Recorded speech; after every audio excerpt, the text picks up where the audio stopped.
In our first reading today from St. Paul to the Corinthians, God is faithful. God is faithful. We celebrate the feast of St. Monica. Monica prayed for the conversion of her husband and son, Augustine. Augustine wasn't baptized till later in life. And Monica used to say, when will you be baptized? He said, tomorrow. And tomorrow will come, tomorrow. And Augustine was living with his girlfriend in the university. And the mother told me, you're disgracing our family, don't come back here. But God spoke to Monica and says, let him come, bring him back. Through the prayers of Monica, Augustine was converted. Through the prayers of Monica, Monica's husband was converted. He was a wife beater. He abused his wife. He was a drunkard. But Monica never gave up. She believed that God would change her husband, and he did change him. God changed. God listened to Monica's prayer. God is faithful. He's a faithful God. Do we really believe that?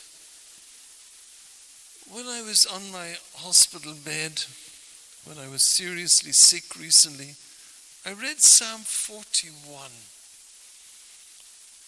Psalm 41. God is faithful. Blessed is anyone who cares for the poor and needy. In time of trouble, God will rescue him.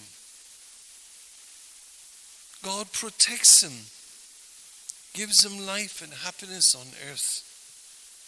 God sustains him on his bed of sickness. He transforms him together, the bed wherein he lies sick, and he will raise him up. That was my prayer. My prayer. Psalm 41, God is faithful. I said, God, you wrote this, so please help me to recover. Help me to recover. I was at the gates of death. God listened to my prayer. He listened and brought me back and gave me back again my health. Anybody who takes care of the poor and the needy, God says, on your sick bed, I'll raise him up and look after him. That's how faithful God is. And how faithful he was to me. He's the same God that takes care of you too. God is faithful. That's why I say God is his shepherd. God is a rock. God is his shield. God is our Father. God is faithful. Put your trust in God. Spend time today and read St. John's Gospel, chapter 14. Do not let your hearts be troubled. Trust in me. I am the way, the truth, and the life. Read that. Pray over it. And always remember, God is faithful.